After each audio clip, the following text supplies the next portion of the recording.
Bom dia, boa tarde, boa noite a todos os ouvintes desse humilde podcast. Estamos começando o nosso 7º episódio do A Política e Suas Circunstâncias aqui no canal do Vértice. E hoje a gente vai tratar de um caso que chocou o país nos últimos dias e trouxe à luz diversos temas ainda complexos demais para a nossa sociedade primitiva, mas que serviu sobretudo para expor ela a tão presente e falada hipocrisia. Meu nome é Francine Galbier e hoje comigo estão André Valeriano e Eric Balbinos. Boa Olá. noite, André. Boa noite, Eric. Boa noite, Fran. Boa noite, André. Boa noite, E Fran. é isso aí, Boa né? noite, Vamos discutir este assunto tão espinhoso, né? um voto espinhoso nisso, né? E trágico, sobretudo, né? Muito trágico. Foi um caso devastador que chegou ao conhecimento público nos últimos dias, deixando aquela sensação de fracasso civilizacional. Uma menina de 10 anos engravidou do seu tio após ser violentada frequentemente por 4 anos. Órfã de mãe e com o pai preso, a criança morava com os avós no interior do Espírito Santo. Vítima de estupro e correndo risco de vida, a criança conseguiu o aval da justiça para abortar após descobrir que estava grávida de 22 semanas. Com a liberação da justiça, o caso ganhou um novo contorno digno de filme de terror. A militante bolsonarista e extremista Sarah Winter divulgou o nome da criança e o hospital onde ela iria passar pelo procedimento. Com isso, um grupo de católicos fundamentalistas foram até a frente do hospital para tentar impedir o aborto. A criança foi atacada duramente nas redes sociais, chamada de assassina, assim como o médico que realizou o aborto. O seu tio, um estuprador e pedófilo, estava foragido e foi preso na madrugada de terça-feira em Betim, Minas Gerais. A informação é de que ele teria confessado o crime aos policiais que realizaram a prisão. Com a exposição excessiva e correndo risco de linchamentos, o governo do Espírito Santo informou hoje que irá oferecer moradia, proteção e permitir que a menina mude de identidade e, quem sabe assim, consiga seguir a vida. Nesta quarta-feira também, a Promotoria de Infância e da Juventude do Ministério Público do Espírito Santo ingressou com uma ação pública contra Sarah Winter. Na ação, a promotoria pede que a bolsonarista pague uma indenização de 1,320 milhão por danos morais coletivos. Ao divulgar o nome da menina e o endereço do hospital, a Sarah Winter violou o artigo 17 do ECA e o artigo 286 do Código Penal, e deve responder criminalmente.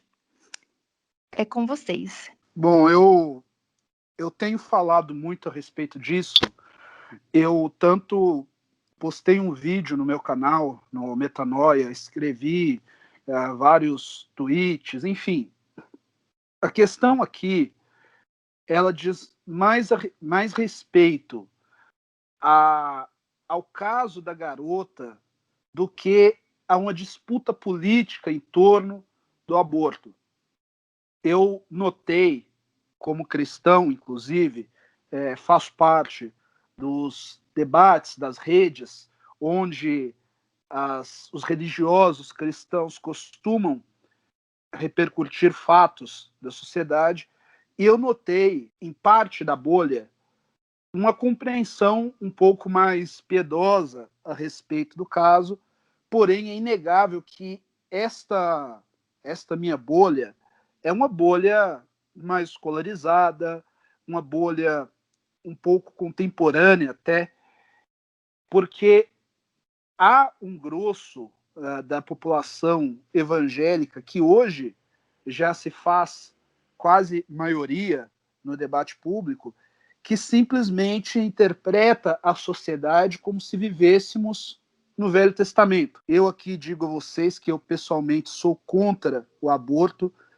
acho inclusive que as leis a respeito são razoáveis, né?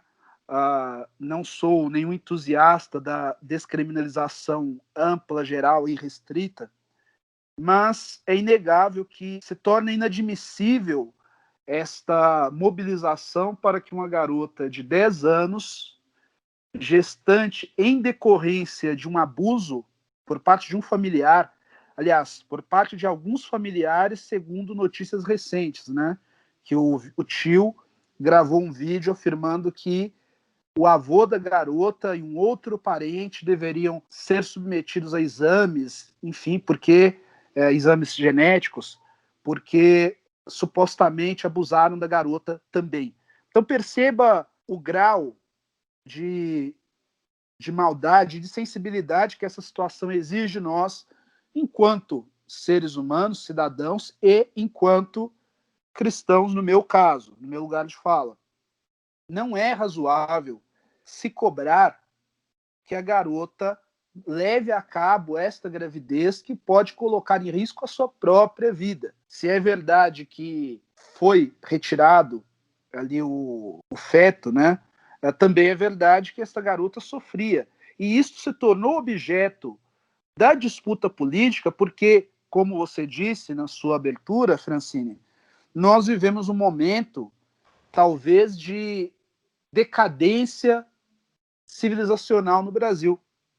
A sociedade brasileira caminha para o colapso. Ela se tornou insustentável, seja por decisões históricas no âmbito da gestão pública, seja por um caráter moral que agora se mostra mais evidente diante de circunstâncias mais extremas.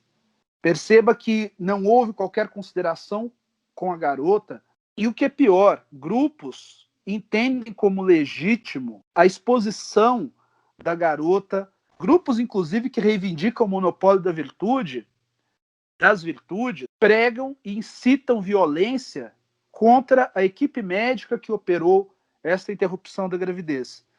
Então, o que me parece aqui nesta fala inicial é que a sociedade brasileira caminha para o colapso, ela será tragada pela própria perfídia, pela própria insensatez. Eu concordo com praticamente tudo que o Eric explanou de início. É muito com pesar que a gente tem que falar desse tipo de situação, né? Sobretudo de pessoas irresponsáveis que não se compadecem da dor de uma criança ou até de uma família, né? Que expõe dados, o nome, né, o local onde essa criança está, uma criança que foi abusada por muito tempo por um parente, né? Então as pessoas não se colocam no lugar dessa criança e sob um suposto pretexto de virtude, de defesa pró-vida, defende coisas absurdas como tentar ir no hospital e fazer aliciamento moral contra uma jovem, contra uma pré-adolescente, uma criança praticamente, né? Para que ela não abortasse de um feto que foi gerado de uma ação criminosa, de um estupro, né? E é engraçado a gente ouvir pessoas ditas pró-vida, né, entre aspas, porque essas pessoas alardeiam esse discurso pró-vida, mas também não pouco pensam sobre a situação dessa criança, de como uma criança poderia ser capaz de dar condições de estrutura para um feto, que os traumas que isso traria para essa criança, ainda mais, são não só os traumas da violência sexual que ela foi submetida durante todos esses anos, mas também o trauma também para ela e depois até para os próprios pais, de ter que carregar um fruto de uma ação como um estupro, né? E a gente tem que ir também mais além, né? No caso, a gente vê essas pessoas, algumas dizendo que não precisava abortar, era só ter a criança e colocar ela para adoção, deixar ela para um orfanato para ser adotada. As pessoas acham que as coisas são muito simples, são muito preto no branco. As pessoas não têm uma ideia de como é que funciona o sistema de adoção no Brasil, como isso é burocrático, como isso é custoso, o quanto que demora para você conseguir adotar uma criança, por exemplo. As pessoas acham que a solução para a instituição é só adoção. Não é bem assim. Não é bem assim. As pessoas têm muitas vezes discursos simplistas para problemas complexos e sobretudo, tem visões totalmente desumanas. Eu estava, às vezes, olhando as redes sociais, né, sobretudo nesses dias onde pegou mais fogo esse caso, né, eu vi cada absurdo de pessoas falando que não, a garota tinha que ter o feto mesmo, não tinha que abortar. Eu me pergunto, será que essas pessoas que falaram que não deveria ser feito o aborto, se ocorresse situação de uma filha delas ou um parente muito próximo delas fosse estuprado e tivesse engravidasse do estuprador, elas, por acaso, defenderiam que essa pessoa deveria ter o filho? Principalmente se fosse uma criança, né? Se fosse uma criança, fosse o filho dela, a filha delas. Você acha mesmo que as pessoas defenderiam o não aborto? Ou seria justamente o contrário, né? Fica a pergunta. Então, foi uma boa pergunta que você fez, André. Uma ótima pergunta. Eu acho que esse caso, ele chocou muito, ele vai continuar tendo repercussões, ele vai ficar marcado na memória das pessoas por mais tempo, porque é uma coisa, infelizmente, corriqueira, né? A gente sabe que esse não é o único caso de crianças que são abusadas dentro da sua própria casa, mas ele vem, né, na esteira desse esgoto bolsonarista que está tomando as redes, e ele saiu das redes, né, porque, de fato, uma parcela de pessoas foi mobilizada ali pelas postagens da Sarah Winter, do Bernardo Kister, entre outras pessoas que estavam incitando o linchamento, né, estavam chamando as pessoas para irem impedir que o procedimento acontecesse. Engraçado que Então, sempre são os mesmos, né? É sempre as mesmas figuras, né? exatamente. Você vê que tem E, método isso aí. e a gente presenciou, e foi chocante porque envolve uma criança e um caso concreto de pedofilia. E são essas mesmas pessoas que saem acusando qualquer opositor, qualquer pessoa que debata esse tema. Esses são os primeiros a acusarem todo mundo, apontar o dedo para todo mundo, tentar relacionar com pedofilia, como já fizeram com o Felipe Neto recentemente, por exemplo. Né? E nesse caso, onde a gente tem uma criança violentada por um abusador pedófilo, essas pessoas optaram por condenar a criança e querer obrigar ela a ter um filho. E assim, quando você visualiza uma menina de 10 anos, é uma menina que brinca de boneca ainda. A menina não tem nem estrutura, não tem corpo para gerar uma criança. A vida dela estava correndo risco. E eu não vou nem entrar no debate do aborto, que hoje a gente não vai se aprofundar nesse tema. Talvez a gente faça um podcast mais para frente para debater esse tema. Mas nesse caso, mesmo que aqui no Brasil o aborto seja previsto em algumas situações, aqui na nossa legislação, essa menina teria autorização total da justiça, porque ela se enquadra em duas situações do aborto, que ela estava correndo risco de vida e ela foi violentada. E ainda assim, essas pessoas queriam impedir ela de exercer um direito que ela tem, né? Porque, assim, o aborto, ele, independente da fé de cada um, de como a religião de cada um entende, ele também é um problema de saúde pública. Mesmo ele sendo proibido em outras situações, ele continua acontecendo. E esse é um ponto a ser debatido. Outro ponto é o que está na nossa lei. Dentro do que está na lei, essa menina se enquadrava totalmente. Não era para ter virado um caso, uma repercussão, uma coisa assim, como se existisse a possibilidade da justiça negar ela o aborto. Então, a justiça não teria que negar nada. Ela já está amparada pela lei. Né? Só que o caso tomou uma repercussão de um jeito que agora essa menina vai ter que trocar de identidade para conseguir viver, porque essas pessoas não estão deixando a família em paz, né? Eles correm riscos de vida se permanecerem na cidade que eles moram. Então, são tantos graus de violência que essa menina sofreu, né? Desde a família, perder a mãe, pai preso, a família já toda disfuncional, ainda tem que lidar com toda essa pressão de um monte de gente estranha. Tem uma reportagem na Piauí, inclusive, que mostra que pessoas ligadas ao Ministério da Damares foram, né, para São Mateus, que era a cidade onde a família morava, para tentar se inteirar ali do que estava acontecendo. Saiu uma matéria na Gazeta que não mostrava, não dava a identidade da menina, apenas relatava, né, o acontecido. A Damares viu isso, viu essa matéria e escalou assessores para irem até a cidade, entender o que estava acontecendo, e a partir daí essas pessoas tiveram contato com documentos, com nomes, e provavelmente foi assim que a Sarah Winter também teve acesso aos documentos que ela vazou, né? Mas eu fico pensando, a Damares, sabe? Uma coisa que eu acho interessante a gente falar aqui é que também são essas pessoas que defendem ali um Estado menor, um Estado mínimo, que o Estado não fique se metendo na vida na vida da família, que a família tenha, que seja da família a prerrogativa de decidir questões familiares. E nesse caso, desde que se decida aquilo que eles querem. Exatamente. Porque eu só quero atalhar aqui, me permite, Francine, porque houve um caso aqui no interior de São Paulo em que pessoas, um promotor, né, bolsonaristas que operam a partir do Estado, né, do Ministério Público, tiraram de uma mãe a guarda de uma garota já adolescente, em condições de decidir a respeito das suas convicções religiosas. A garota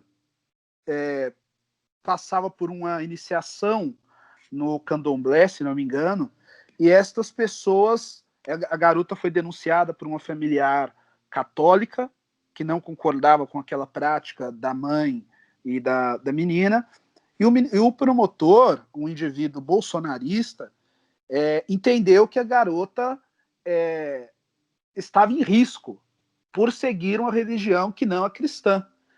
E aí a garota ficou algum tempo afastada da mãe.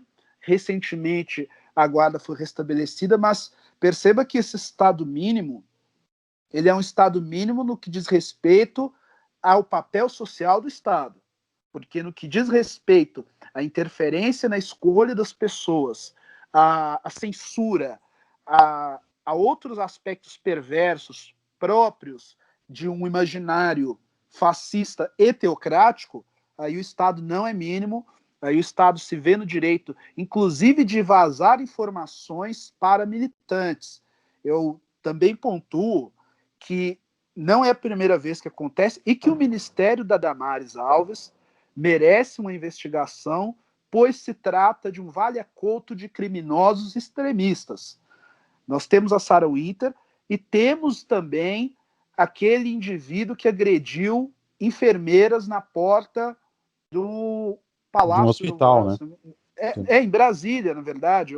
Umas enfermeiras faziam um protesto contra a negligência criminosa do governo no tocante à pandemia, e este indivíduo as agrediu. Ele estava em dia de trabalho, funcionário do Ministério da Damares, se não me engano, até terceirizado, porém, um outro cidadão terrivelmente evangélico, né? E ele agrediu as enfermeiras, nada aconteceu.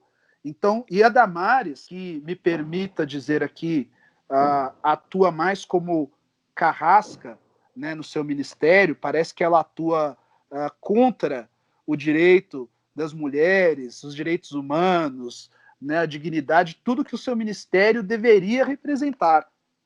Ela, de forma muito cínica, não responde a nenhuma dessas acusações, paira acima de qualquer punição.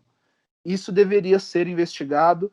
Se nós não tivéssemos uma Procuradoria-Geral da República tocada por um mercenário que aspira por uma vaga no Supremo Tribunal Federal, certamente haveria, no mínimo, uma denúncia, um pedido de investigação contra o Ministério da Damares.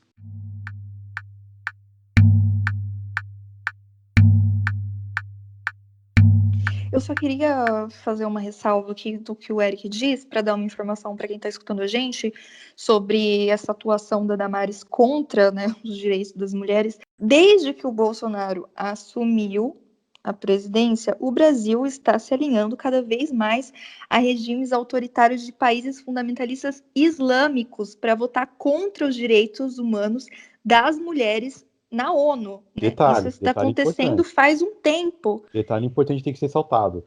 Esse mesmo governo que tem gente influente que dizia que o Islã era uma ameaça ao mundo ocidental cristão, né? Exatamente. Só quero ressaltar isso, só. Exatamente. E o governo federal ele chegou a votar junto com o Egito e o Iraque e outros países fundamentalistas islâmicos em questões relativas a direito à saúde sexual reprodutiva de mulheres, né, votou contra. Então, assim, o bolsonarismo, ele não coloca só em risco a democracia como um todo, ele coloca em risco a laicidade do Estado também, porque aos poucos a gente está se tornando um país também fundamentalista, onde se misturam, né, as instituições, elas estão sendo contaminadas. Não tem problema nenhum você ser uma pessoa religiosa, seguir a religião e viver de acordo com o que você acredita. O que não pode é o Estado passar a atuar de acordo com o que a fé do presidente manda. Esse é o problema. Né? E isso se dá em todos os aspectos. Recentemente também, o governo Bolsonaro intercedeu junto às autoridades angolanas para que a Igreja Universal do Reino de Deus tivesse os seus direitos garantidos, direitos que ela clama sobre templos religiosos, garantidos pela justiça daquele país. Sabe-se que há uma disputa entre uma dissidência angolana da IURD e a liderança brasileira. A dissidência angolana acusa os brasileiros de racismo, evasão de divisas, discriminação contra clérigos nativos. Em meio a esta disputa, a Igreja Universal pediu que o governo brasileiro intercedesse por eles junto ao presidente daquele país. Isso é uma vergonha completa, né? Nós temos, além deste caso, também no tocante à pandemia, né, lideranças religiosas pressionaram o presidente para que ele autorizasse o relaxamento das medidas de distanciamento social, incluindo aí a reabertura de templos e os serviços religiosos, né, a retomada dos serviços religiosos. Então, nós vivemos uma quadra histórica complicadíssima, porque os assuntos da fé, não digo nem os assuntos da fé, mas sim uma visão pública a respeito de certa cosmovisão cristã de caráter fundamentalista, quando não oportunista, isso aqui é um cristão falando, isto se relaciona de forma espúria com os assuntos do Estado e coloca em risco, inclusive, os próprios cristãos que não concordam, porque, veja, antes, um cristão que não concordasse com certas práticas, ele disputava no âmbito da igreja. Hoje, ele se vê acuado tanto por uma liderança, por lideranças religiosas que tem esse caráter fundamentalista, quanto pelo próprio Estado, que é aliado da primeira. Então, é um perigo para todos. É uma ameaça que nós temos que enfrentar de forma adulta, ou então não se sabe o que será do Brasil amanhã. E tem que ser dito, mas, infelizmente, que os discursos fundamentalistas estão ganhando cada vez mais espaço no âmbito político, não só em relação ao próprio presidente Jair Bolsonaro, que foi sim apoiado e até elegido, de certa maneira, pela população evangélica, quase que podemos dizer que 80% da população evangélica votou no presidente Bolsonaro. Ele teve apoio de líderes religiosos, também católicos, mas também, sobretudo, evangélicos, de pastores, né, pastores com muita influência, tanto no campo teológico, mas também no campo político, porque essas pessoas também têm representantes políticos, né, dentro do Congresso, dentro do poder, e a gente vê que, infelizmente, a gente está cada vez mais vendo discursos extremistas, né, fundamentalistas, ganhando força. O que aconteceu no caso da criança de 10 anos foi um claro exemplo de como o fundamentalismo religioso, fundamentado numa ideologia política, conspiratória, também que se pauta na reação da reação, e está ganhando cada vez proporções mais perigosas, vai chegar a um ponto de que a gente vai ter uma escalada de tensões ainda pior.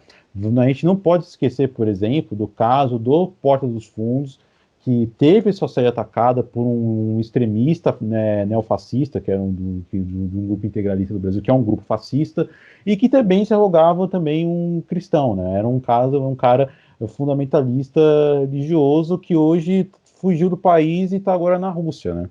Eu nem vou citar o nome desse sujeito porque não merece nenhum tipo de comentário, né, sobre ele, mas a gente vê cada vez mais esse tipo de comportamento extremistas e de grupos religiosos tomando força. E a gente não vê críticas, a gente vê poucas críticas de algumas lideranças para esse tipo de movimento. A gente precisa, sim, que os grupos religiosos que não compactuam com esse tipo de fanatismo, com essa cooptação política, se manifestem e deem um basta nisso, porque vai chegar ao ponto que a coisa vai acabar degringolando e vai chegar num ponto que vai ser bastante perigoso para a nossa própria democracia, para o próprio Estado laico e também até para as próprias sociedades em si, né? Principalmente para os grupos religiosos mais marginalizados, né? Que no caso são os grupos de matriz africanas, por exemplo. Sim,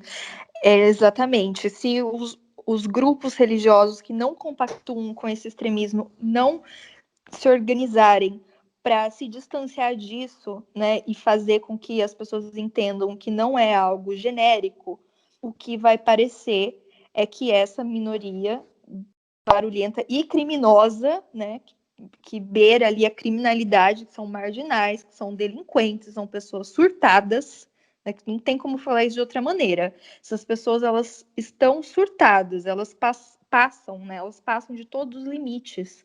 Chegar e acusar uma menina de 10 anos de assassinato, querer que ela tenha um filho, quando, sabe, é uma coisa tão repugnante.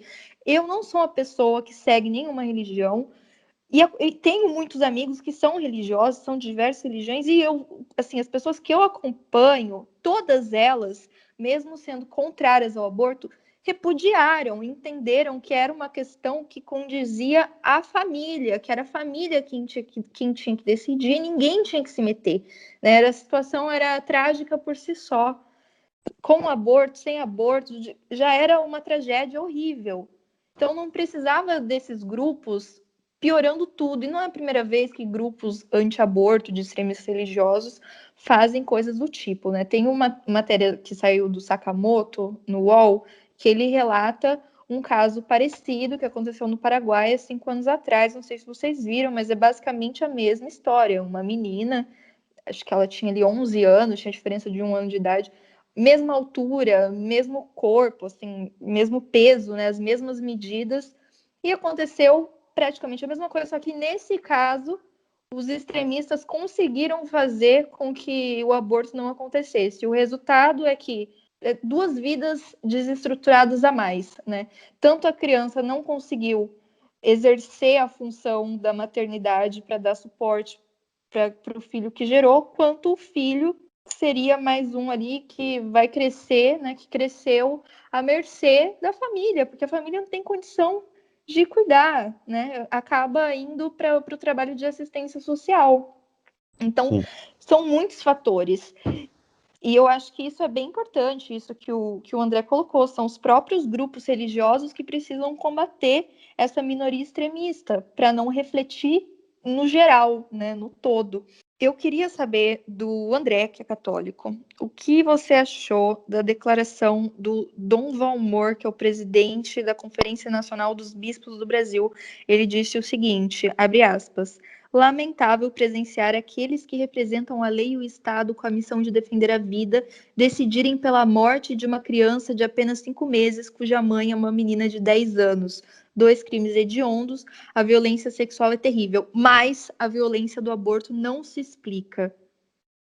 Olha, não vou seguir, que a fala dele foi grande, mas essa é a parte que me chama a atenção, porque como assim a violência do aborto não se explica? É quase uma justificativa, sabe? E ele fala, ele como um representante de uma entidade religiosa, ele fala por todos, né? Então queria saber o que você achou, como você viu isso. A gente analisando do ponto de vista católico, a Igreja Católica ela tem uma posição bastante firme com relação ao aborto. No caso, eles são fortemente contra o aborto, até mesmo a métodos contraceptivos. Há uma resistência por parte da Igreja Católica com relação à utilização de métodos contraceptivos. Então, essa postura não me surpreende muito, mas ela é um discurso até, digamos, infeliz, porque a questão do aborto, nesse caso em específico, ele é muito complexo. Não é um adulto optando por fazer um aborto porque engravidou acidentalmente. Não tem relação a isso.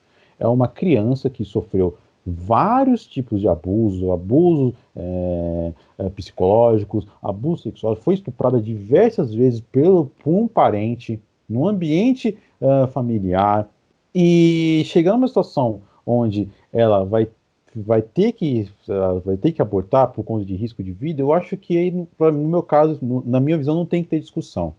É questão até mesmo médica. Se você tem uma situação onde a geradora daquela vida está com risco de vida, você opta em salvar a vida dessa pessoa e não tentar salvar a vida do feto. No caso, a mãe tem preferência. Isso é até uma questão de ética médica.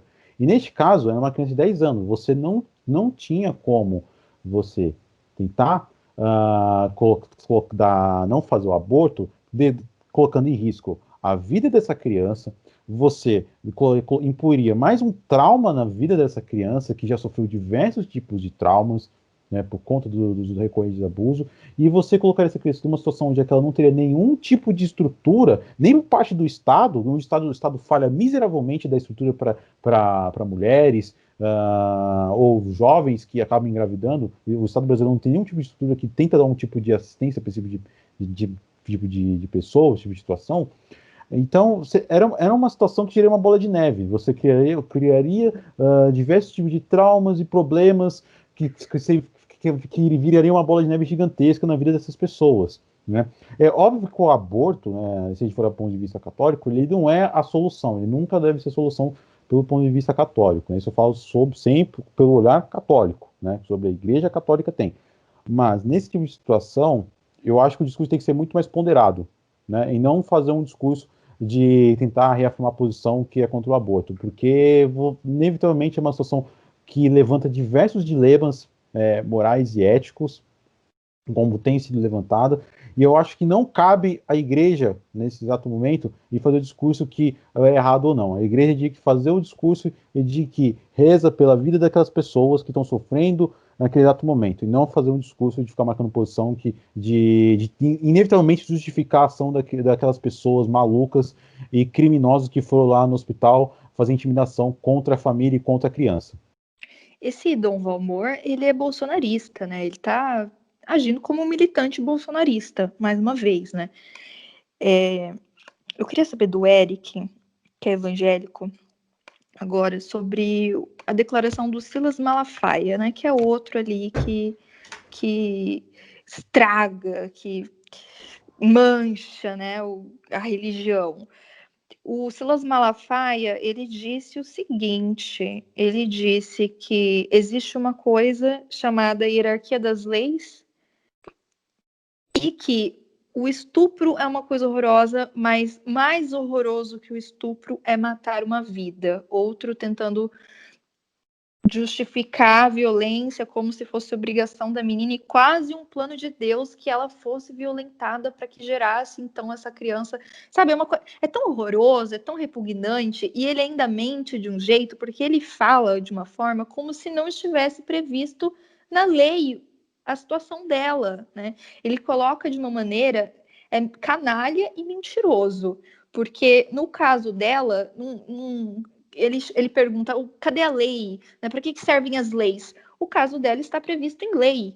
Né? Então, um detalhe, só um pequeno detalhe. Mas eu queria saber do Eric, né? Como que você vê essas figuras, já que ele está ali, eu não vou nem falar relacionado, ligado, mas que eu acho que no caso dele, ele seria o tal do falso profeta, né? Mas mancha, né? Mancha o nome de todos que estão seguindo as crenças evangélicas e tal. O que você achou? Como que você vê? Como lidar com figuras do tipo Silas Malafaia? Bom, eu me pergunto a respeito disso todos os dias, né? Ter o Silas Malafaia como irmão em Cristo, né? Isso aqui supondo que ele seja de fato irmão em Cristo, é um desafio diário. É quase o espinho na carne que Paulo descreve, né? É aquela coisa que incomoda, que por vezes causa até asco. Eu diria que esta postura do Silas Malafaia começa errada quando ele tenta discutir leis que ele não é que nem que ele não conhece, sabe? É que ele simplesmente não tem qualquer domínio a respeito. Ele não é advogado. Alguns pastores são, mas não é o caso do Silas. O Silas, ele é muito hábil em outras coisas, né? Como vender Bíblias ungidas, abençoadas a R$ 500, a vender profecias bíblicas junto com alguns picaretas gringos. Nisso ele é muito hábil. Agora, e quem é crente sabe do que eu estou falando. Agora, quando ele fala a respeito da dignidade humana, é um desastre completo. Perceba que assim, o Estado brasileiro não oferece nada e a igreja também não oferece coisa alguma. Quem for ao meu canal vai ver um vídeo recente que eu gravei, publiquei, nós estamos gravando podcast aqui na quarta-feira, foi quando eu publiquei o vídeo, em que eu digo que a igreja perdeu, ou pelo menos parte dela, perdeu uma grande oportunidade de demonstrar caridade, oferecer descanso a uma alma que sofre, a uma família que tem que lidar com tantas coisas, né? E preferiu dar as mãos a picaretas, porque boa parte daquelas lideranças evangélicas disputam cargos políticos, eles não anseiam nenhuma influência religiosa, ganhar almas, que seja, eles querem voto. E eles sinalizam para as pessoas o seu curral, que eles alimentam com a lavagem ideológica e teológica, pois distorcem o evangelho, eles sinalizam para essas pessoas. Tanto que políticos, vereadores, deputados estaduais, alguns federais, todos se envolveram, aspirantes, se envolveram nesta questão, nesta lama, por interesse político. Nenhum deles foi em segredo procurar a família da garota, fazer o papel cristão, papel de igreja, ser sal da terra e luz do mundo. Não. Eles apelaram para a truculência, né, acusatória, persecutória, não só contra a garota, como também contra a equipe médica. Vamos supor aqui, Fran, que algum maluco, inspirado por este discurso, resolva cometer um ato de força contra algum membro da equipe médica, como o doutor Olímpio, que foi o responsável. Você acha que isso não é uma transgressão? Que tipo de cidadão de bem incita esse tipo de discurso? E que tipo de cristão incorre nessa prática? Nenhum deles se preocupou em ter misericórdia, mas sim em defender os próprios interesses. Eu não compro o discurso do Malafaia, bem como o do Dom Valmor, que é outro que demonstra certo fetiche pelo dogma, a ponto de colocar o dogma acima dos mandamentos principais, os sacramentos, né? Como a ordenança pela caridade, pelo amor ao próximo. Então, que tipo de coisa, que tipo de cristão é esse? Que tipo de igreja é esta? Eu não acredito no discurso dessas pessoas e, sinceramente, eles me causam certa vergonha, não só em mim, como em outros tantos, que, como você falou, nós não ficamos felizes, não entendemos que o aborto é uma solução. Essa garota ainda precisa de assistência psicológica, suporte, se possível, do Estado, da igreja, da sociedade. Temos que abraçar essa família, essa criança. Né? O aborto não é uma solução, ele é uma saída temporária para preservar a vida. Agora, esses pró-vida que estavam na porta do hospital, pode perguntar. Defendem ditadura, defendem tortura. Não se manifestaram quando João Pedro, um garoto evangélico, foi morto pela polícia no Rio de Janeiro, quando a menina Ágata foi morta, quando a irmã Dorothy Steng foi morta em Anapu, com a Bíblia na mão, citando o evangelho para os seus carrascos. Cadê que eles se manifestaram? Não são pró-vida, são pró-morte e defensores de um curral religioso para finalidades políticas.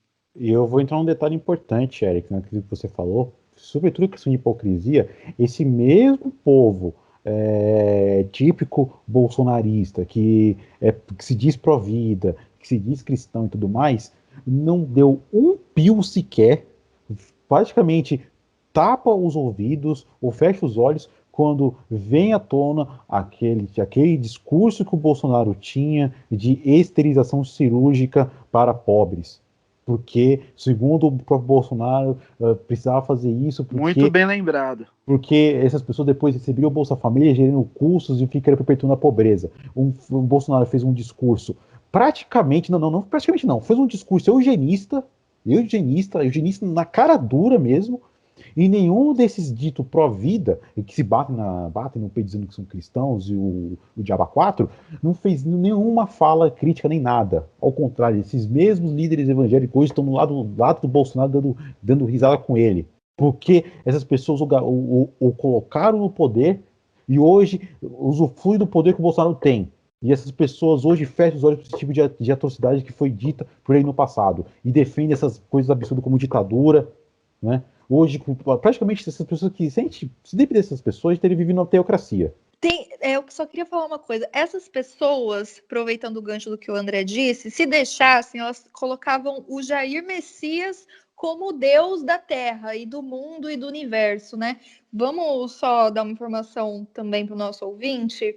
Essa semana, um prefeito de Parnaíba, que é uma cidade do interior do Piauí, inaugurou um monumento em homenagem ao Bolsonaro, que é uma placa que diz o seguinte: 14 de agosto de 2019, visitou Parnaíba nesta data o líder ungido por Deus, Jair Messias Bolsonaro, presidente da República Federativa do Brasil, que livrou o Brasil do comunismo e da corrupção. Assim, o nível da... Gente, isso é doença, é uma idolatria ridícula. Aí uma coisa Bolsonarismo tem um caráter religioso, não é nem religioso, é uma coisa de seita. É doentio, isso é doente, gente, isso é doente. Uma coisa que tem que ser dita também, que eu acho engraçado, esse pessoal dito católico, que basicamente fica gritando, meu, adeus o mundo que é católico, que é cristão e tudo mais, esse mesmo pessoal combate a dita teologia da libertação, né, que critica padres e que tem posição um pouco mais à esquerda, mas essa mesma galera hoje, eu posso dizer até mais além, criou-se uma teologia da libertação da direita, né? Criou-se uma teologia da escravidão. Também, exatamente. É exatamente isso. É uma teologia do gadismo ao bolsonarismo, né? A teologia do gado, né? Eu acho que a gente falasse com maneira mais simplificada, que basicamente a figura que tem que ser adorada não é mais Deus, a figura que tem que ser evidenciada não é mais Cristo, mas sim o Bolsonaro, né? O Bolsonaro e sua família. Eu só espero, sinceramente eu espero, porque assim, eu acredito, e aqui é uma convicção muito minha, que nós teremos todo aquele processo, né? Eu, assim como Black Alien, que a Fran também aprecia, eu sei que nós só seremos irmãos e irmãs na segunda vinda. E quando isso acontecer, eu, sinceramente, eu reconheço aqui os meus erros, etc., mas eu gostaria de testemunhar isso, né? Porque o Evangelho diz que muitos dirão: Senhor, em teu nome expulsei demônios, em teu nome profetizei, operei milagres, e ele dirá: não vos conheço.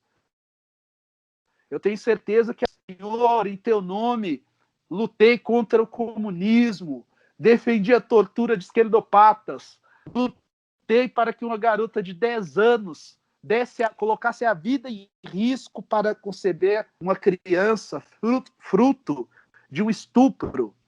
Eu não sei qual vai ser a resposta. Eu suspeito que ele dirá que não tem qualquer relação com esse tipo de gente.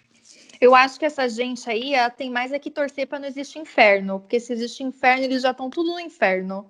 E eu acho bem interessante esse bate-papo que a gente está tendo. Como curiosidade para o nosso ouvinte, deixa eu só falar uma coisa. Estamos conversando aqui hoje. Eric é evangélico, André é católico e eu não sou nada. Eu também não me considero ateísta, tá, gente? Acho que eu tô mais para agnóstica, sim. Acredito que pode existir, mas eu não sigo nenhuma religião, não sigo nada.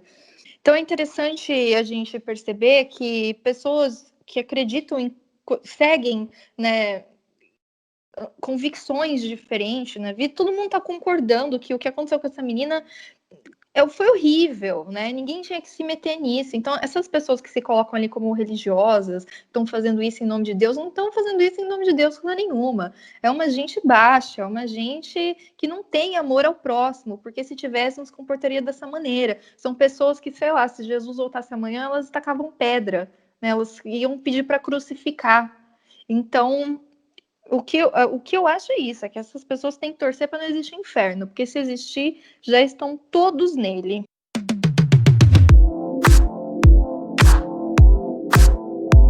Então, gente, um último assunto que a gente pode tratar hoje nesse episódio foi tratado já pelo Eric na coluna dele, que está lá no canal do Vértice no YouTube, que foi a maneira como as redes sociais agiram nessa situação, né? A Justiça do Espírito Santo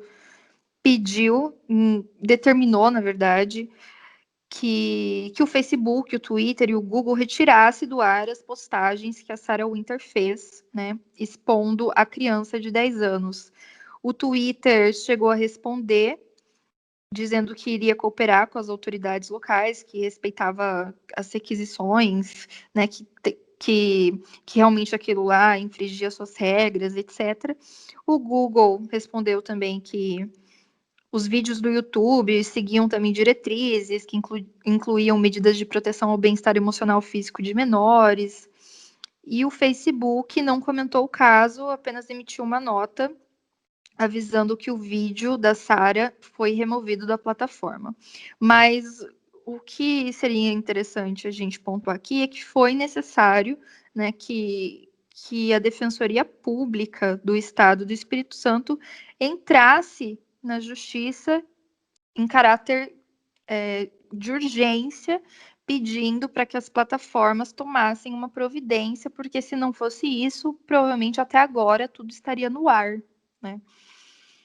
E aí, gente, como que vocês veem? A gente falou sobre isso no nosso podcast passado, não necessariamente sobre isso, né, mas sobre a necessidade de existir algum controle nas redes sociais para que as coisas não saiam, não passem dos limites como estão passando, porque existem certas condutas que são criminosas e já estão contra as diretrizes das redes, e mesmo assim são conteúdos que continuam no ar e só são retirados quando alguém ingressa na justiça, né? Bom, como eu falei a respeito, a questão é assim, eu sugiro que acessem o canal do Vértice, inclusive, eu tenho uma coluna em vídeo semanal, e na segunda eu falei a esse respeito, porque na verdade o problema não é a Sarah Winter, o problema é a forma como essas corporações lidam com esse tipo de comportamento. Como esse comportamento gera engajamento, gera tráfego, as redes parecem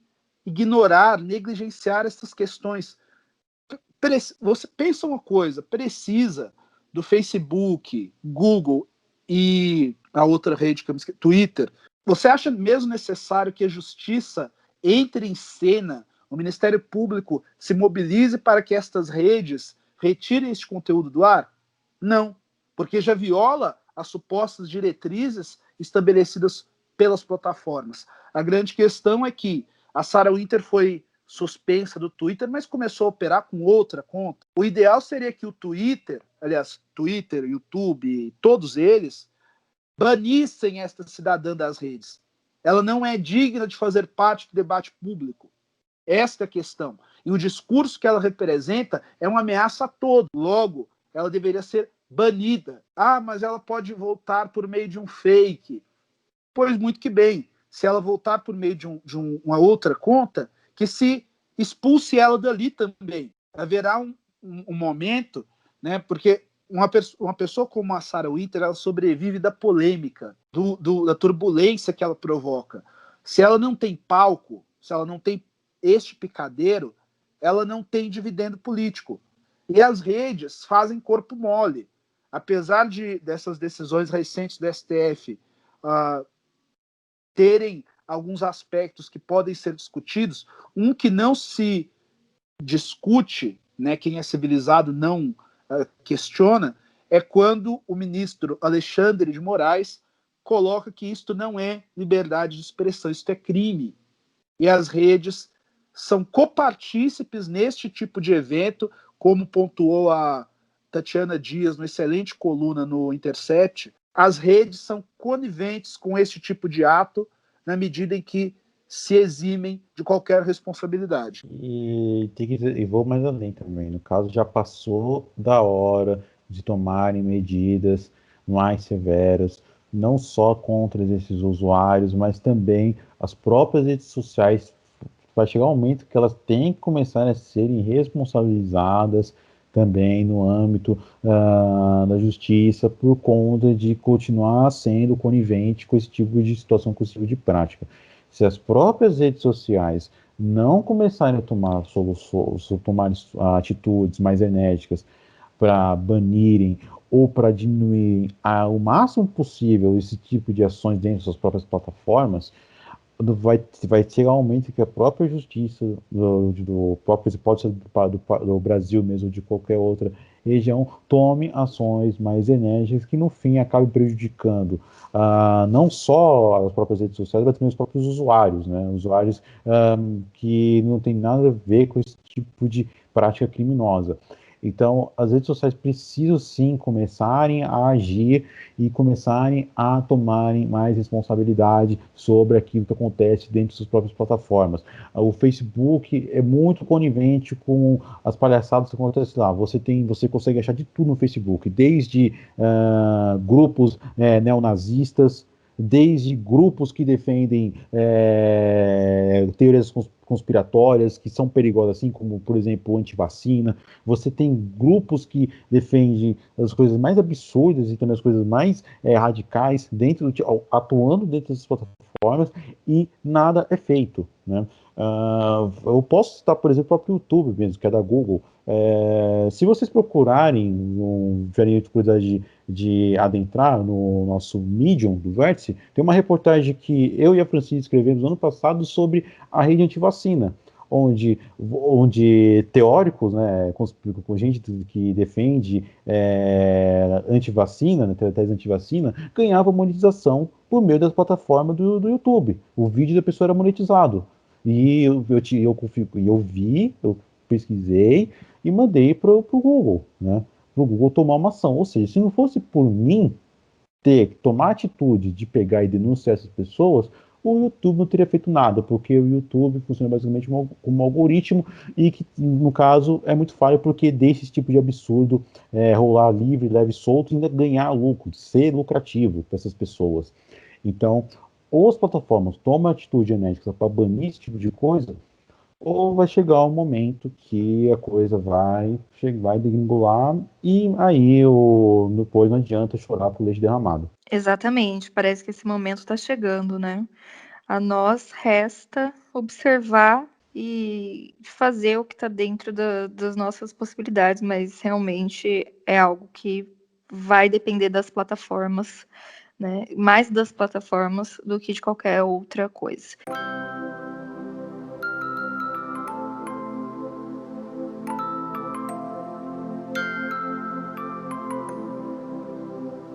Bom, gente, por hoje é isso. Obrigada a todo mundo que escutou a gente até agora. Escutem os nossos outros podcasts. Todos eles estão disponíveis no Spotify. Tem alguns episódios no YouTube. Todos também estão no YouTube, para quem não tem conta no Spotify. Acompanhe a gente também nas nossas redes sociais. Acompanhe @redvértice no Instagram, no Twitter, no Medium, né? Tem bastante conteúdo legal saindo no Medium. E é isso, voltamos na semana que vem com outro tema. Obrigada, meninos. Até a próxima. Muito obrigado e até. Obrigado a todos, obrigado ao público que nos ouviu até o momento e até a próxima.